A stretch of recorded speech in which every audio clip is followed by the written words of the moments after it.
In this topic, we analyze leadership theories. Now, we already saw that influence is the biggest impact on leadership.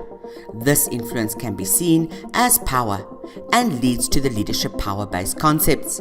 This power is the ability to marshal resources to get something done. This power affects decisions, behavior, and situations. Various types of power include power over, which is the ability to dominate, and power to, which is the ability to act freely, and then power from, the ability to resist demands of others. Anyone can use power. However, using this power skillfully becomes leadership. It is the use of the power to truly want others to achieve a goal rather than the use of force to achieve it. A person in a management position already has power by just merely being in that position. However, they have a choice how they use it. French and Raven in 1959 mentioned the 5 points of power over another as follows. Coercive power, which is power that is based on fear. A person with coercive power can make things very difficult for people. These are the persons that you want to avoid getting angry. Employees working under coercive managers are unlikely to be committed and more likely to resist the manager. Their followers act to avoid punishment.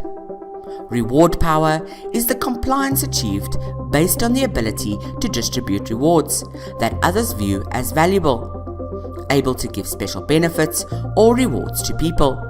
You might find it advantageous to trade favors with him or her. Followers act to receive the rewards. Legitimate power, the power a person receives as a result of his or her position in the formal hierarchy of the organization. The person has the right, considering his or her position and your job responsibilities, to expect you to comply with legitimate requests. Act out of obligation towards the leader. And then we get expert power, which is influence based on special skills or knowledge. This person earns respect by experience and knowledge. Expert power is the most strongly and consistently related to effective employee performance. Act because they believe the leader has special knowledge. Referent power, on the other hand, is influence based on possession by an individual or desirable resources or personal traits. You like the person and enjoy doing things for him or her. Leadership models, theories, and perspectives have evolved over the years, and managing people no longer works. As the world changes through the magnitude and pressure of the environment, competition, and global markets, leadership is required to influence and direct people. Psychological research shows that under the uncertain circumstances and/or unusual challenges of the world, people look for help in understanding questions about what matters, what to do, what direction to take, and what they shouldn't do. Therefore, they need a leader.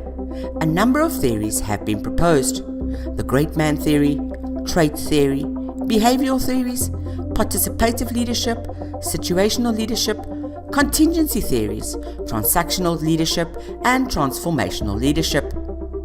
The great man theory imposed that leaders were born rather than made.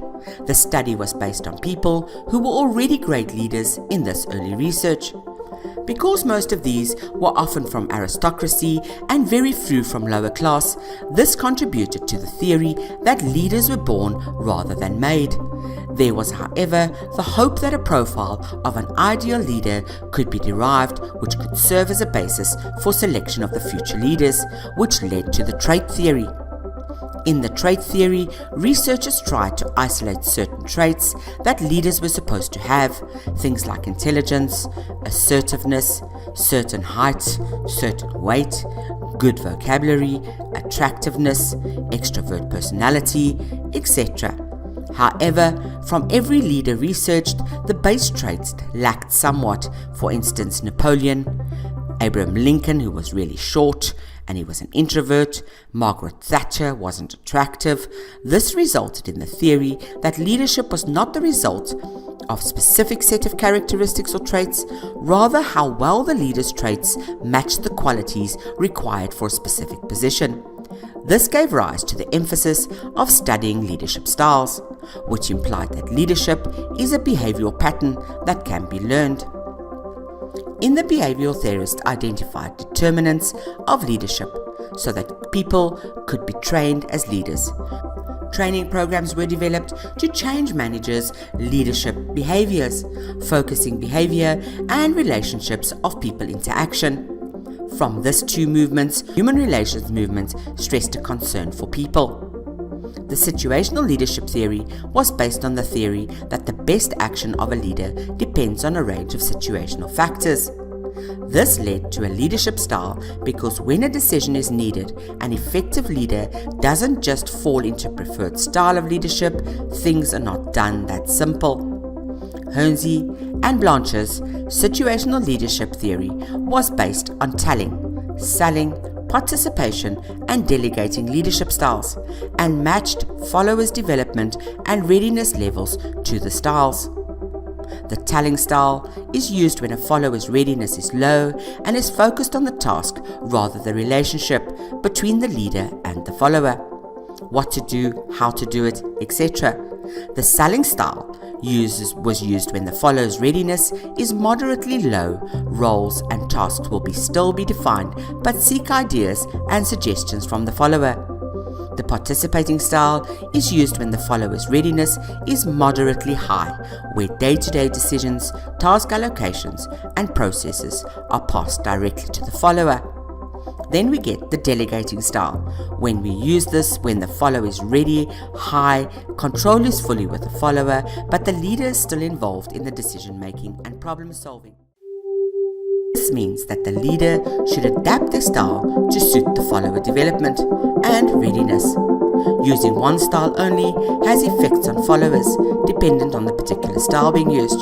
For instance, in the telling style, subordinates become passive and they don't think for themselves, so they basically work like robots. Constantly using the selling style as the follower develops, they resent having everything spelled out to them. With participative style, followers may overestimate their abilities, which may lead to overconfidence and everyone doing their own thing. Together in knowing and adapting differing leadership styles to suit the situation, it is important to understand which would be appropriate for the following readiness. The important variable is the readiness of the follower to be led or influenced. There were, however, advantages and disadvantages to this model. It was easily understood model with the clear recommendations. The leader must constantly monitor employee readiness levels. Leadership style should be changed to fit changing situations. It fails to distinguish between support for a person and support for a specific action. Does it mean that when children are unmotivated and unskilled, parents and teachers should provide high discretion and low support until they shape up? It oversimplifies the options available to leaders and the range of situations that leaders encounter. It also neglects the Pygmalion effect, the self-fulfilling prophecy. The participative theory focuses on the combination of people, task, situation, organization, and environmental factors. The style of this theory seeks to involve people in the process rather than take autocrat decisions. This is a highly participative theory that allows teams to propose decisions and leaders to make the final decision. There are joint decisions within a team as a whole, and full delegation of the decision is left to the team. Contingency theories assumes that there's no best way to lead. Effective leadership depends on the leaders and followers' characteristics, as well as other factors in the situation. Transactional and transformational leadership are not viewed as opposing approaches, as transformational is built on top of transactional. A transactional leader allocates work to a follower and considers them fully responsible to execute the action, where or not they have the resources or capabilities to carry it out. Transformational leadership assumes more of a selling style, where responsibility is shared and the emphasis on people of vision who are creative, innovative, and capable of getting others to share their dreams. It empowers constituents to have a vision of the organization and trust the leaders.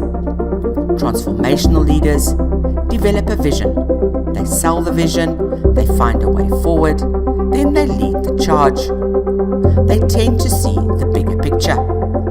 Transformational leadership components include inspirational motivation, intellectual stimulation, idealized influence, individualized consideration. The visionary leadership theory falls under the larger framework of the transformational leaders.